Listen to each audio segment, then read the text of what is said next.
afternoon. Thank you very much. Just like he introduced, my name is Adora Ikwuemesi, and I'm the founder of Kendo Consulting, which is an HR consulting firm.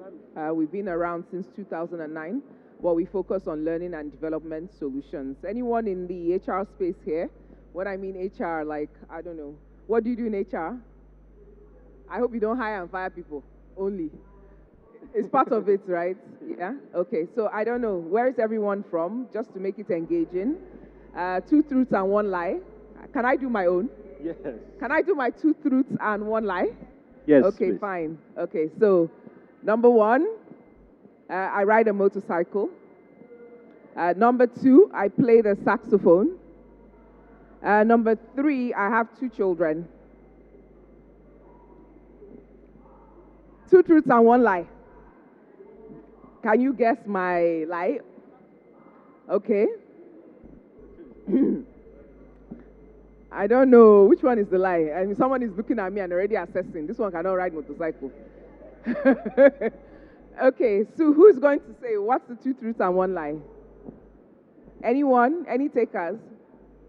You have a prize that you can put against it so that we can get. Who's guessing? Are you guessing? Are you guessing? You ride a motorcycle. The females are not in this. The men have already looked at me and said no. No, exactly. What's your take? Okay, I'll tell you at the end. All right. Okay. Do I have a pointer that I can use to control the slides? You control my slides for me? Wahala deo. Please. So just to give us some insight on what we're going to look at today. You can see the topic. One of the things that I want to be, is everybody here in HR or in a role that manages people? Anyone? Everyone? Yeah? Yep? Yeah? HR? Ah, okay, good. So we're all in the same boat. Who's controlling my slides? Okay. Can you rewind so I can see? Yeah. I just want to show everyone what I know we're clear, but one of the things that HR professionals have to navigate is trying to sell initiatives such as employee well-being against CEO expectations. What are CEO expectations? Imagine the CEO thinking about profit, revenue, making money, and then there you come in HR talking about staff welfare. Some of you have started talking about Christmas party. I belong to an HR director WhatsApp group, and somebody put a poll and said, please, if you're having a Christmas party or you're considering a Christmas party this year, please can you answer the poll, because they want to know what everyone else is doing. Sometimes you find yourself, trying to come up with initiatives that you believe will improve the well-being, but they are costly, right? And then your CEO is the kind of eye that he will be using or she will be using to eye you. You're like, you know what, this might not work. So the truth is that a lot of times in HR, we have to manage expectations. Remember that you have stakeholders. Before this session, I was in another class, and I want to ask a question for all of us here. What do you believe are the most important thing or the most important impact that an HR professional has to have? What's your most important role to your organization? What do you think it is? Anyone? Everyone, actually. Can I just go around to gather your expectations?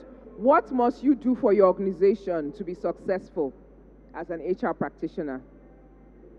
Can I take questions? Please volunteer. Make this easy. Make this easy. Yes, thank you. It's not an easy question. It's not an easy question. No, just say, what do you think? What do I think? So I think that an HR professional is hired Yeah. to ensure that the business is profitable or achieve its objectives through people. Okay. So the focus, I think, is still on the business. Okay. Thank you. And is that your genuine, like when you go every day, is that your genuine belief, or is that the textbook or what you have learned somewhere? Just a question, yeah. Genuine, yeah. That's your genuine. That's how you operate. Yes, If I call your CEO now and say, sorry, your name? Fokwe. Tokpe. Fokwe. Fokpe. If I ask your CEO now, Fokpe, what is her focus? What would your CEO say? It's a tough question. No, what do you think your CEO? Put your mind, put yourself in the mind of your Okay, CEO. so What do you think? Is it a he or she? What do you think he will say? What do you think? What does he tell you? No, definitely. So Yeah. he would say that I love the people. You love the people. Yes. That's what he will say. Yes. Okay. All right. So it's not balanced in his view. It's not balanced. It's one-sided, right? Okay. Someone else, please. Can you tell me? Yes. Thank you. What's your name, please? Okay, please. My name is Anu. Anu. Thank you, Anu. So I would say finding a balance between the management and the people, because you have to be the mediator. in That the you process. feel is core, right? Yes. Okay. Thank you. Thank you for that. Can you add to that? Thank you. Thanks. So I think as an HR professional, Yes. you should be able to convince management Convince management. to agree on certain initiatives, Okay. and also be able to manage employees if there are certain decisions that does not sit well with them. Okay. Try to manage them to Yeah. still at the end of the day get the best out of them. Thank you. Thank you for that. One more person. What do you think? I would say it's in between, balancing between the business objective and employees' experience. Okay. An employee experience. Okay, fine. Thank you. So I think everything that we've all said, I mean, there's definitely a lot of truth in what we've all just said. But there's one thing that's fundamental. All our businesses are in a marketplace. They're in a market, meaning that they're in an industry with other businesses. And every single business that we are part of was formed to achieve an objective and a result. Is there any business that was not formed with a CAC registration? If you formed a business or you know anything about registering businesses, there's something called the Memorandum of Articles, Memorandum of and what does it have? It's clear the purpose of the business and what it's for. Okay. If a business is not achieving its objective, the business is dead. And when I say business, any organization, if it's an NGO, it doesn't matter. NGOs have clear objectives. Your Memorandum of Articles will tell you your objectives. It will say what the NGO was. And there is no organization that is not set up for impact. They must have people they are serving. Even if your NGO is to reach out to communities that don't have water and provide boreholes in under service, that is an objective. And once that objective is not met, the organization is dead. A key part of HR's role is to help your organization win. The objective of your organization is to win. There is no company that is set up to fail. None. Unless it's a transit business. They just set it up for the reason of maybe, a negative objective, right? But every business is set up for a reason. And if your business exists and you're in HR, you're delivering value through people, the value that the organization has been set up to achieve. Because if your organization does not win, it's dead. And if the organization is dead, there's no employment. So there is nothing wrong with focusing on the people, but we are delivering value. Remember that it's a means to an end. Because if the business does not survive, no matter the employee experience and engagement and welfare, everybody is going to be unemployed. That's something we have to take with us. no matter the TGIFs, no matter the lovely salary, if the company cannot win in its markets, if the company does not survive, there is no business. And when the business is dead, there's no employees. So our strategies have to be focused on the organization winning. The best you can give your employees is an organization that is doing well in its markets. If the organization is not doing well in its markets, there is no business. It's as good as gone. So a lot of times, HR people struggle with balancing expectations because it's not easy. You have to work through people. You're not delivering value by yourself. You can't do it by yourself. Your CEO cannot do it by himself.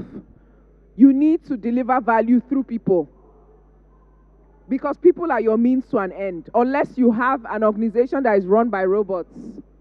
Anybody's organization currently run by robots or AI? Anyone here? I mean, it's a thing. We're augmenting the workforce now, but is anybody having a totally robotic environment yet? Even if you had machines, somebody will come and switch it on. And that particular individual, we have to work through them because the day they say they don't want to come, the factory is closed. Am I correct? Yeah. So let's think about navigating expectations. But what I want you to go away with is, I don't want us to go away with the fact that, you know what, let me go and tell my CEO to spend on employee well-being. We need to spend money. People need to be happy. The essence of an organization is not happy people. Even life, the organization of the expectation and the ultimate of life is not to be happy. The objective of life is not to be happy. Happiness is fleeting. We need to have a meaningful, purpose-driven life to do something and contribute to mankind, humanity. The purpose of work is not happiness. Your career must provide you with three things: fulfillment through meaningful work, career progression through growth, and financial stability. That's what your career is there for you, not happiness. Because happiness is fleeting. It comes and goes. You can be happy today. Happiness is not a goal. No, because there are lots of things you need to achieve that you cannot be happy achieving them. You understand? I always tell people this all the time, even if for Christians, if you celebrate Easter, Easter is the passion of Christ. What's the passion of Christ? It's his death and crucifixion. Because without death and crucifixion, there is no salvation. So even look at it like that. Passion kills. You start a business tomorrow, sorry, it will nearly kill you. Because that's what passion does. So happiness is fleeting. There's an employee happiness officer. There's no such thing. Right? Nothing. You can have the cheap people and culture, no problem. But the objective is not happy staff, but you want staff that are well. Why? We're looking for it because there is an outcome of wellness. Wellness produces productivity, engagement. So please don't think about wellness as in, we want our staff to be happy. TGIF is not an end in itself. It is because of what it can possibly do through creating engagement and productive staff. Not for enjoyment and enjoyment's sake. Enjoyment is good, but it's a means to an end. It's not to end there. After they finish jollophing, then the firm will go down. No. Am I making sense? Okay, let's look at what we have, please. So we're going to look at C-suite objectives. What are they? What does the C-suite even want? Because sometimes the truth is that when you're not clear on expectations, and this is the one thing I always ask people to do. I remember I had a friend. She started a new job. And one day I had a very busy day in the office. I saw I just threw my phone, one of those days. Whoever has those days where you just throw your phone one side? Anyone? You have that day where there's some days that by the time you come, yes, it was one of those days. And by the time I got my phone, I saw 6 missed calls from the same person. Hey, sometimes you wonder, by the time you see 6 missed calls, you know that, look, this is really urgent. So I called her back. And she just started a new role with an organization as the HR head. The company was not an organization that was used to having somebody managing HR. So she was the first person they had. Somebody had sold the idea of HR, being important. The CEO wanted to try it out. He didn't really it wasn't one of those companies that they usually paid well, but he took the chance, and she had the most important job, basically, the top job. He paid her well. She was earning more than everybody else. So 6 missed calls. What happened? She said her CEO had just called her into a meeting, and he said that, honestly, this was 6 weeks, but that he wasn't really seeing her value. And she said she was shocked. She said, Adora, I am in utter shock. I cannot believe that the CEO, I can't even believe that feedback. She said, Adora, when I came to this place, they did not have anything. He said, Adora, staff file, nothing. I had to do it from scratch. I had to write everybody's offer letters. I had to create a file for everyone. Performance management system, they didn't even know about it. They never even heard about it. I had to set one up. Policy manual, forget it. They didn't have anything like policies. Adora, I had to draft policies from scratch. She said these people had nothing. And I have put all these things in place, only to be called 6 weeks later. And Oga is telling me that I have done nothing.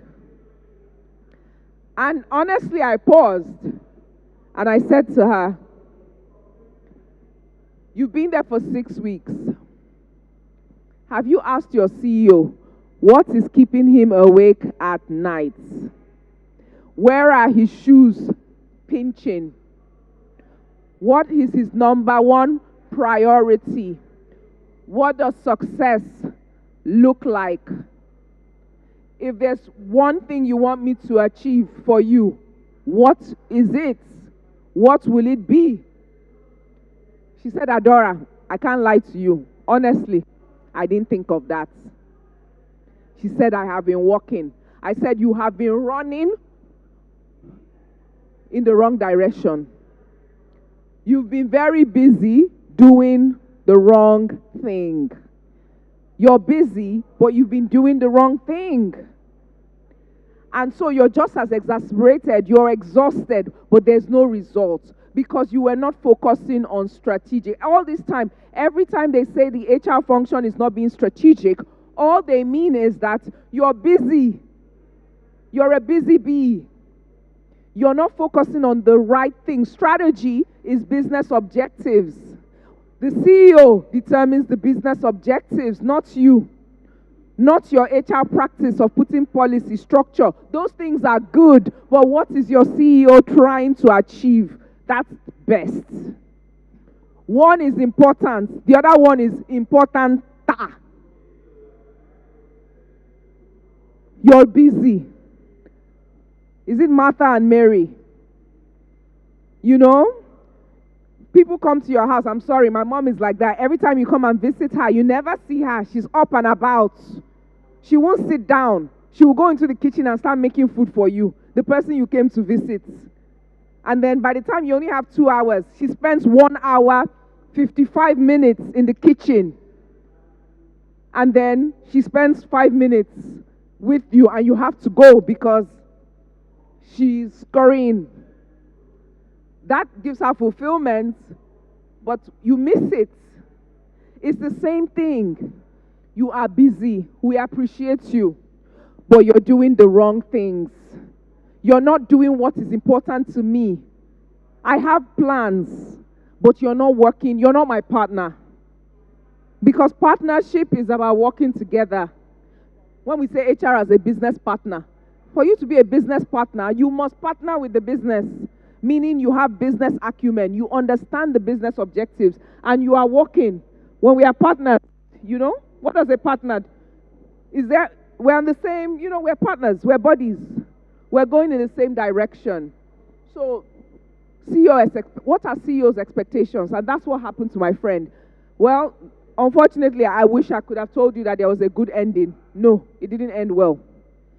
2 weeks later, she was fired. So that was the end of that job. The CEO didn't have the patience. Of course, she decided to book a meeting with him, but he felt like a lot of water under the bridge, and he just felt like, I'm not getting value here. The damage had been done.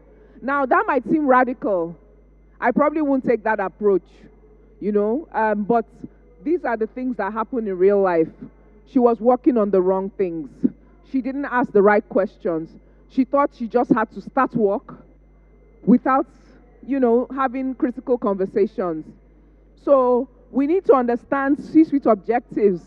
I'm going to talk us through how we can identify those before we look at well-being and the importance of well-being and what strategies we can carry out. Thank you. So what are these? Why do we need to balance them? Why with well-being even? What's the importance of this? For me, it's data-driven insights. I believe in data-driven insights. Why? What does the data tell us? I am not doing well-being for the sake of well-being. There is a business case for well-being. And when you're CEO, this is not one case. I'm only citing one, but all you need to do is go and look at research. Enough research to back it up that companies that focus on well-being have better numbers. You're looking for a reason. You're looking for a way to improve your numbers. Well-being has been proven to give 66 productivity increase. You want increased productivity that leads to better revenues? Well-being has been linked to that. And I'll show you how, so that you can see how companies that have wellness programs are reporting better. How is this happening? Please, let's examine the data. The first thing is that the C-suites, which is CEO, senior executives, they actually underestimate the number of people that are struggling with well-being. Especially, you come to a country like Nigeria, where we're not very open about well-being. They underestimate it. We laugh about it. Sometimes we say it's village people, but there are real issues. People are not very open. We don't talk about mental health issues. We don't talk about, it's easy to say I have malaria, because malaria is, there are lots of mental health buried under malaria, I can tell you, for free. So we underestimate it. That's the first thing. And because it's not, we don't understand how many people are struggling with it, but it's decreasing their productivity. Because look at this data. Look at the percentage. A lot of CEOs cannot tell you. You understand? Look at the dark green shows what CEOs think, right? But look at the real figure. It's a case of what you think. It's like you saying, maybe you ask your husband or your partner, or a friend, what do you think of me? And the assessment of how you're doing is so different from your reality, because they just see you as a happy person. They don't know you're dealing with issues. So what's your assessment of me? Oh, you're really outgoing, you're nice. Meanwhile, you're cringing and so this is it. First of all, there is a dichotomy when it comes to what CEOs think and the reality of people struggling with physical well-being. So lots of people have physical ailments that are reducing their productivity, that are undisclosed, and CEOs don't know that they're struggling. Mental as well, social well-being. Look at financial well-being. You understand? It's amazing. And I know we are all in Nigeria, so I can easily give the Nigerian example. So if you say that our CEO is, who is the CEO of Nigeria? Well, whoever, our president, there's just a gap between the assessments of Nigerians and look at what we think about financial well-being. And people think that, I'll give you an example, not even too far. I know someone who's a cleaner, and I know she earns 26,000. And I remember when they had the increase in the fuel. And so I know that it's now 1,000 naira for her to come to and fro. And I asked her the question, how are you going to do it? I would have thought that every organization will know that if you're on 26,000 and you come Monday to Saturday, hello, 20K on transport, 26,000 salary, hello. But you know what? There's a gap. Can you just imagine that level of gap? It's the same thing I see in our economy. Nigerians are like going through like terrible financial situation. My friend, just yesterday we were having a conversation, and even people, she can even afford, the average Nigerian cannot afford chicken. But we were talking, it's just a simple example, just to demonstrate. She said before she went on leave in July, end of July, she bought a carton of turkey for 25,000. And she said, so she went on leave, and it's been 6 weeks. And then last week, she tried to buy the same carton of turkey, and guess what? It's 50,000 naira. Hello? That's the reality. But people who don't spend the money, maybe they are not the ones who go to the market. They don't even know. They're still eating the chicken. Maybe they're still eating chicken and turkey because they're not the ones who go. It's the same thing. There's a gap in the expectation and the reality of what people are going through. Please, next. So why balance it? It's actually in the best interest of the organization that you have staff who are physically present and mentally present. Because when somebody is not mentally there, you can have their presence, but you don't have their minds or their hearts. Then you're not going to get, if you think you're getting work done, think about how much more work you will get when people are actually in with you. So it is in the best interest to actually have motivated. Please, next slide. Thank you. So these are the different things. These are the different ways. You want to sell this. These are the different benefits. Of course, I've talked about productivity and engagement. What is engagement? That you have people who are more committed, who go the extra mile, who put in discretionary efforts. You get that when people are well. People that are not well cannot give you, they are distracted. Their problems are causing them distraction. People cannot concentrate mentally on the work when they are distracted by physical or mental or financial problems. Financial problems mess up people's minds. It messes up people's mental problems. They can't think, they can't concentrate. So their engagement is lower. Reduced absenteeism is one of the benefits you can get. If you are a company that has good well-being programs, it improves your brand.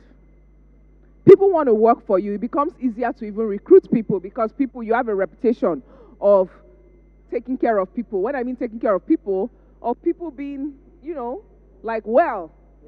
So it does a lot for your brand. And you cannot talk about the positive things that a positive brand can do for you. You can't even quantify it. And at the end of the day, it will help you with driving revenue and innovation. Next slide, please. So let's look at how we can identify these C-suite objectives, even though I've covered most of it already. Please. So take a step back. Understand the personality of your CEO. It's very key. Whether it's your manager, your CEO, someone you're working with, you need to understand their personality and their expectations. Sit down, have a conversation. Have a conversation because you can't read their minds. Know their personality. Know what keeps them awake at night. Know the way they typically react or respond. Study them. Take a step back. Next slide, please. Critical questions before you start doing all that work. Even if you've started already, go back. When you go back to your organization on Monday, please, these are critical questions we should ask. Can you help me with some of those questions, if you mind? Let's see if everybody can ask a question. Can we see if the questions go round? Can you start, please? Ask one question. Just take the first question. How did the company get to where it is? Just pass the mic. Let's keep passing the mic, yes. Where are we now, and where do we expect to be? Okay, next. What goal do you have for the company? Okay, thank you. Next. What do you feel is the biggest strength of the company right now? What are the biggest challenges the company is facing? What do you expect from employees? What do you expect from your employees? Yeah, thank you. Where are the growth opportunities? Where are the growth opportunities? What are the strategic priority areas? Fantastic. Who likes these questions? Can you pass on the mic to her? What do you think about these questions? They are very critical, spot on. They're spot on. They're critical questions. Yeah, and it gives clarity. Yeah, it gives clarity. a roadmap Thank where we you. are going. It doesn't just give, it's not about just the CEO, it's about you. Imagine asking these questions. Can you take someone where you don't know they're going? The CEO wants to go somewhere, but you've never asked him where he's going. You know what? I remember when I was HR head, when I was at InterSwitch, I was the HR head of human capital. And, you know, my CEO, I would always ask him his priorities. And guess what? Sometimes he would come up with different things that he wanted me to do. And you know what I used to ask him? I'll tell him clearly, so should I drop that other one and focus on this because this is a lot? If I do this, I can't do anything else. And he will tell me, yes, Adora, I want you to focus on this and forget the other one. But I would present it to him because I am only working on my CEO's priorities. There's nothing, what else am I going to work on? And for everything else, I can advise. But if my CEO's focus is talent acquisition and expansion, my dear, that is where all my HR energy is going into. And we will be building together. Rome was not built in a day. We cannot finish the work. I will keep some things on hold. They might be critical, but we will sit down and discuss that these things, they are critical, but we will plan for them. I cannot do them today. The only way you can deliver value is if you're delivering value to your stakeholders. If you are doing one-sided, employee-only value, you are aluta. You are not strategic HR. Because at the end of the day, you and the alutas will go and form your own company. There will be no company. I am not saying, look, ask anyone in my own time when I was head of HR, I was an employee advocate. But ask my CEO, my dear, it is where my CEO is going. That's where we're going. But if you focus and you do aluta full time and you're there and you're carrying placard with staff, just forget it. That's the end of your career. You don't even know why you're there. Go and form company with employees. Not to say they're not important. I am their representative at every management meeting. I'm the only one who brings up staff issues because I feel their pulse. But my dear, I'm not a looter. I know we are in the business, what business we're in. And I understand my business in and out. That's where we should be. So for time, please, next slide. So these are key questions we should ask. And let's look, I just want you to understand employee well-being before we wrap up. Next. Well-being. Know what well-being is. It's not just, it's mental, physical, emotional, and economic health. You cannot be well if you're not, it's mental, it's physical, it's emotional, and it's economic. If you don't have money in your pockets, you can't pay your bills. Your take-home can't take you home. You're going to be ill. You are not well. You understand? Wellness has different dimensions. They need to be complete. So, next slide, please. So knowing that what wellness is, please, I just want to show you the link. When we have well-being, it shouldn't be a reactive measure. It should be proactive. Can you look at this? See how the inputs, well-being inputs into workplace culture. You have physical, mental, emotional inputs, and it impacts your workplace practices. You have performance measures and incentives, leave. All these things are benefits to improve well-being. You know, you design benefits around well-being, economic, emotional, financial, you know, all those benefits. And you also focus on factors like relationships at work, career development. All this improves individual well-being, individual performance, and organizational performance. And what is the outcome? What are the consequences? Reduce, you reduce absenteeism. You reduce, there's absenteeism and there's presenteeism. Presenteeism is people are even in the office, but they are absent. Their soul is not there. That's even worse than, I rather don't come than you're there and you're not really there. So please look at it. This is research-based insights. It's not Adora. It's not textbook. It's not theoretical. These are tested, and we have seen that these are the outcomes. Please, next slide. And so, please, many studies show a positive correlation between well-being, productivity, profit, customer satisfaction, and employee retention. Look at this. Increase. What does it do? What does well-being do to customer satisfaction? Staff that are well increase customer satisfaction by 31%, reduces turnover by up to 25%, increases productivity by 20%, increases profitability. There's somewhere it's going. So if you want to sell this, you need to be selling the benefits. I will listen to you if you tell me what the benefits are. But if you're just saying about staff happiness and this, it will be difficult. Okay? So next slide. Next slide, please. Yeah. So this is just to help you with this, total your well-being interventions. Consider this. I hope you're going to share the slides with everyone. Please, everyone, you're going to get the slides. Okay? So make sure that you set clear expectations. First of all, ensure that you have a good vision in terms of the objectives that you want the well-being to have, obviously what to happen.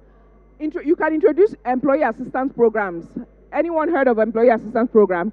Counseling. They are basically external outsourced counseling services.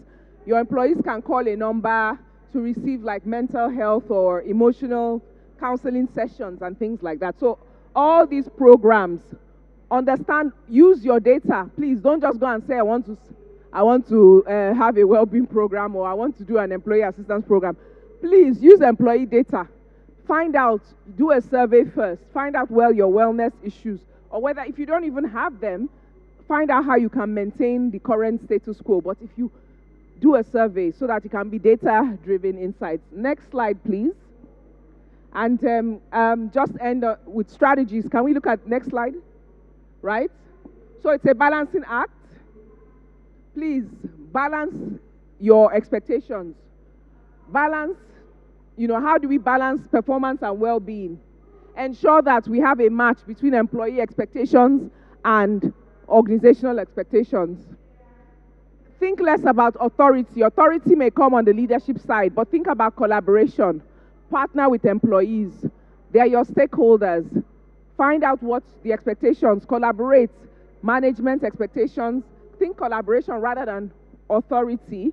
And then instead of focusing on tasks, people doing their job, it's very key, but think about relationships. Relationships help balance things.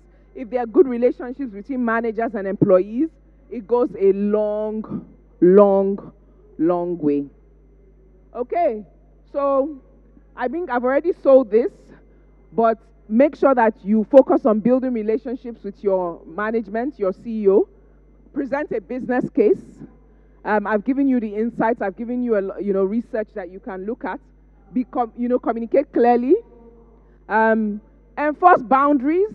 If you're going to do mental health and wellness, for example, you want people to have a more balanced life, well, they can't be working 7 days a week till midnight, because, so you have to enforce boundaries and, walk the talk, walk by example.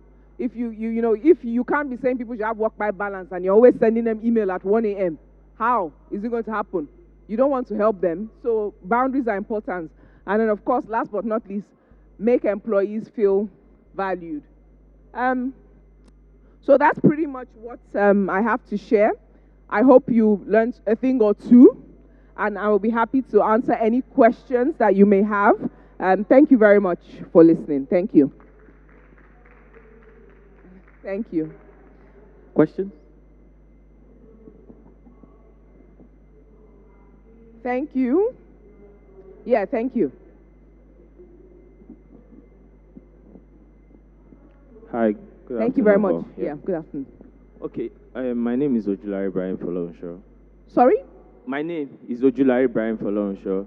So I'm actually not an HR person, I'm a salesperson. Okay, thank you.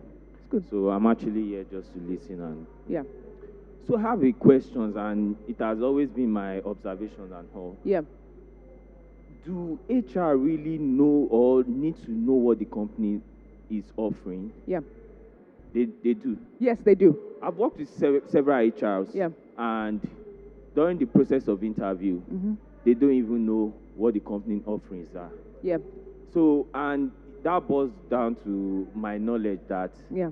is either the CEO or the management staff are not passing the right information. Yeah. Yeah. Okay. So now, this affects the work balance for salespeople. Yes. It does. In the sense that when you get recruited, they give you the sweet talks and all. Yeah. You get recruited. And when you come on board, you find out from the HR department, you're not, or during the body section, you're not offering anything. Then from the COO department, you're not offering anything. Then from the CEO department, then from the CEO department, from the CEO himself, you're not getting the actual or where his direction or what his actual goals are. And as a salesperson, they're expecting you to do a magic. So how do you balance that? What is the work balance, or who do you talk to? Because when you try to talk to the HR person, and the HR person does not even understand what the company is about. So what do you do in that area? Yeah. Okay, thank you. I mean, that's a great question. So the first question, answer the fact that the HR people you speak to don't have good business knowledge, that's a competency gap for them. Because if you know anything about HR, if you even go and look at, just you're an external salesperson, go and look at the curriculum for the HR bodies. A key competence is business acumen, industry knowledge. So they are not even doing HR work if they think that their own is just to recruit and fire people, and they don't even know their business, because HR's role is to have a very good understanding of your business. And that's a gap a lot of HR people have. So that's a fundamental problem. And some of the issues that you're reporting is because you don't have strong HR people. That's a problem. So when the HR doesn't know their job, it's a problem. Another thing is your leadership. Your direct line manager may be another problem as well, because they manage you on a day-to-day basis. They should know what it is like on the field. They should know what is realistic. You cannot set objectives for people that are not realistic. It does not make sense, because they will never perform. And when people don't perform, they get demotivated. It's basic HR stuff. That's what we learn in HR. We know performance management. You don't set unrealistic goals for people, because you set them up for failure. So what I see there from what you've described, there's a lot of gaps in the leadership, from HR not knowing what they're doing to the line managers also not even knowing what they're doing. So if you work for their companies, there are different levels. Some companies are better than others. If you speak to some of your colleagues in other companies, you'll see that in the ones that are progressive, you'll see that they have a different story to tell. There are quite a number of organizations that have very fantastic HR people, and the salespeople there, if you talk to them, they'll tell you, hey, they're happy with HR, but you know, at the same time, that's not your experience. But I'm telling you that there's a gap. If that's not your experience, then there's a problem in the leadership, of your firm. There's a problem in the HR. They are not competent to lead. Yeah, okay. Actually, the reason why I asked this question is because several people that I've spoken to and stuff like that, I find out I'm a salesperson, and that's one major challenge that we face, because it's always affecting our work balance. Yes, and when I reach out to other people too, yeah. But because the major goal of every company is to generate revenue. Yeah, it's one of the goals, yeah. And so, to stay in business, to win, yeah. So if the sales department is not doing well, at all, there's a problem. Yes. So that's why I reach out. Sometimes I just ask just to get work balance and all. So I found out that's a major problem. And so that's why I'm asking the question. But whatever it is, it still has to be realistic. Sometimes, I know they push salespeople, but remember that we're in a context. For example, if your business is in Nigeria, you're in a context. You also have to assess your political terrain, your economic terrain, the social, cultural terrain, the technological terrain. You need to assess those things so that your goals are realistic given your context. You cannot exclude the external environment in your strategic plans. You are affected by FX. You are affected by inflation. You are affected by youth unemployment. You can't be trying for, magic. No salesperson is going to do magic for you. So is your planning realistic? Did you do a competitor analysis? How are your competitors doing? If everybody is doing bad, it's a recession. and then you want magic to happen in your firm. How is it going to happen? So we need to also assess our environment externally and assess our competition, assess what our partners and other stakeholders are going through before we see whether, okay, do we have realistic expectations? And if they are realistic, we can say, okay, it's our people that are not pulling their weight. Then the people that are not pulling their weight, what's the issue? Is it skill? And if they are skilled, sometimes it's the economy. In a recession, everybody is doing poorly. So, but we have to be realistic so that we don't give punitive measures when the truth is that people you don't assess people over things they don't have control over. But you assess them over things that they don't have control, like they have control over, but they are not doing well. So underperformance is not based on economic realities. No, it's based on an individual's own performance, right? But to put punitive measures when, like, for example, there's a big recession and FX or, like a problem that we could not control wouldn't be the best option. Thank you. Thank you, ma'am. All right. Thank you so much. Okay, we have one more question. Thank you. I think this will be the last question because of time. Thank you. Thank you. Good afternoon. Thank you. Good afternoon. So my name is Ademola, and I'm not a HR person, but so I run a business where I help HR people automate some of the initiatives and processes that has to do with employee well-being. Okay, so I'm using employee well-being because from this session I've learned to. So I used to probably call it employee welfare and happiness. No, don't call it welfare, please. It raises red flags like welfare or another cost. Yeah, so something I've learned from this session. So I often speak to a lot of HR people where I try to maybe sell my service to them, and I understand that some of them don't already maybe have these initiatives, and are most likely they have the cold feet when they realize that, okay, this has to this means that there has to be some form of budget conversation, right?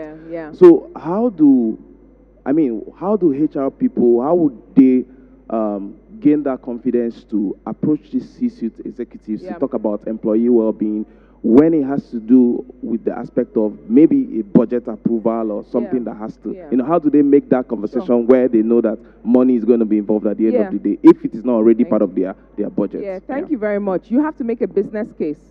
Every money that is spent in a business, there must be something that you're going to get out of it. If you come to any CEO with a cost that doesn't have any kind of productivity advantage, it should have a return now. You're not telling me welfare for the end. If it's just come and drink water, come and eat. Of course, when you eat food, that's it. But why are we doing this? What's the underlying reason? And what are the possible benefits? What is the productivity resulting from this employee well-being initiative? If you just say you just want to spend money, it's not enough, right? What is the possible benefits?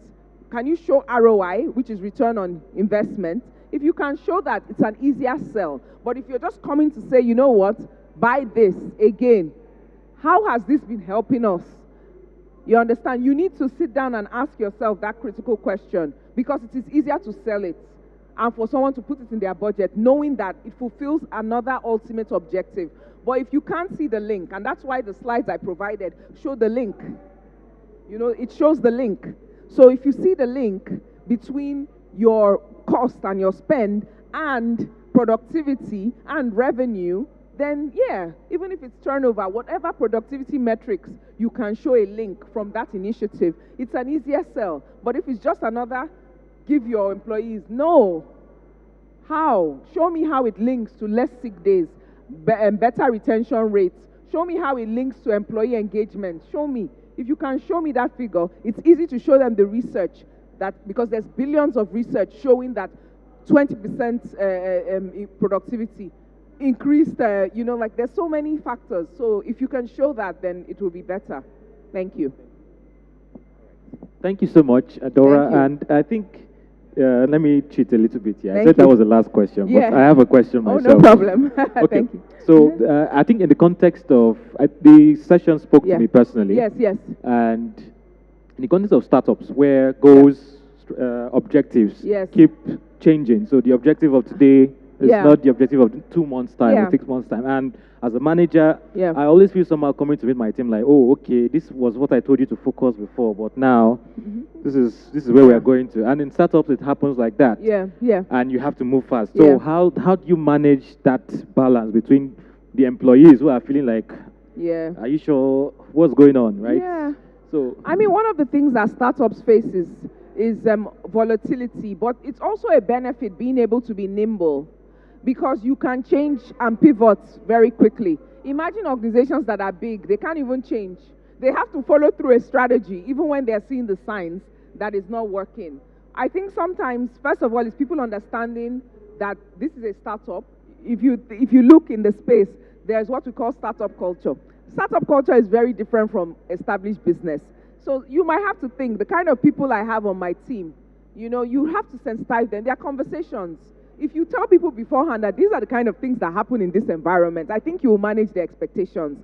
Another thing is that when you're hiring people, you also have to think the kind of people that are more likely to do well in this organization are people who think like, hey, we're changing again, yay! You do have some people like that. And then you have some people that, and again, they don't want to move. They were comfortable. So that's some of the things that you need to. But as a manager, you're going to manage expectations. If you tell people beforehand that, you know what, hey, guys, this is a startup.